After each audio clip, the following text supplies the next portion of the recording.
बिस्मिल्लाहिर्रहमानिर्रहीम। Welcome to प्रिया का kitchen. तो आज हम बनाने जा रहे हैं दही की फुल्कियाँ।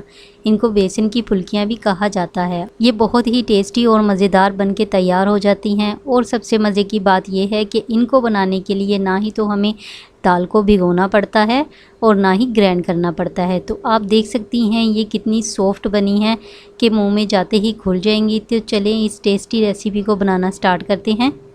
तो दही की फुल्कियाँ बनाने के लिए हमें चाहिएगा 2 कप बेसन, 1 मीडियम साइज़ का प्याज है चॉप किया हुआ, 3 अदद हरी मिर्चें हैं चॉप की हुई,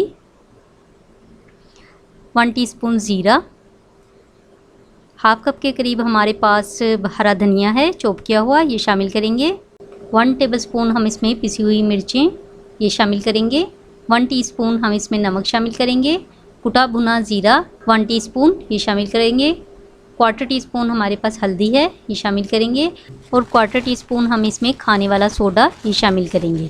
इन मसालों को हम अच्छी तरह से मिक्स कर लेंगे और थोड़ा थोड़ा पानी डालकर इसका एक अच्छा सा बैटर तैयार करेंगे। तो हमारा पकौड़ों का बेसन बनके तैयार हो गया है। ये देखें, ये इस तरह से होना चाहिए।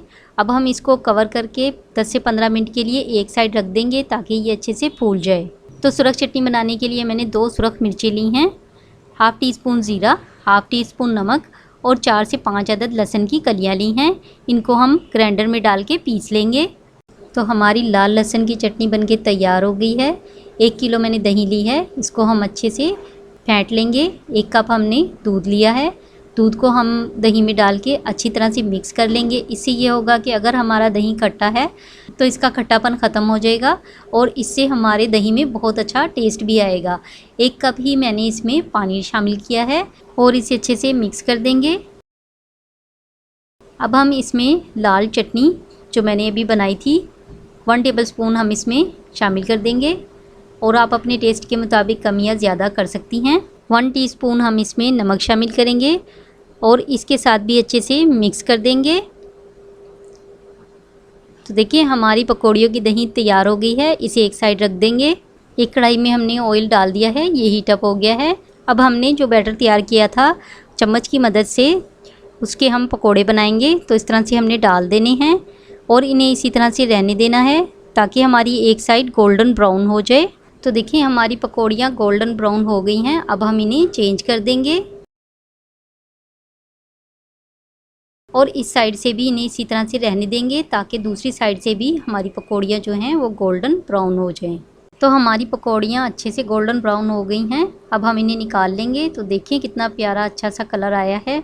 अब हम इन पकौड़ियों को दही में डाल देंगे और चम्मच की मदद से डिप कर देंगे। तो हमने बाकी की पकौड़ियाँ भी इसी तरह से बना लेनी हैं। अब हमने इसको अच्छे से कवर कर देना है ताकि हमारी पकौड़ियाँ अच्छे से फूल जाएँ। तो देखिए हमारी पकौड़ियों का जो ऑयल बच गया था हमने वही लिया है, ये हीट अप हो गया है। इसमें हम 1 टीस्पून ज़ीरा शामिल करेंगे और इसे लाइट गोल्डन ब्राउन होने देंगे। तो हमारी पकौड़ियाँ अच्छे से फूल गई हैं। अब हम इस पर थोड़ा सा हरा धनिया ये डाल देंगे और थोड़ी सी कुटी हुई मिर्चें ये डालेंगे और जो हमने तड़का बनाया था वो हम इसके ऊपर डाल देंगे। तो हमारी मज़ेदार दही की पकौड़ियाँ बनके तैयार हो गई हैं। आप देख सकती हैं बहुत ही सॉफ्ट बनी हैं, बहुत ही टेस्टी बनी हैं। आप इन्हें एक बार ज़रूर ट्राई कीजिएगा। अगर आपको मेरी ये वीडियो अच्छी लगे तो इसे लाइक करें, शेयर करें और मेरे चैनल को सब्सक्राइब करें।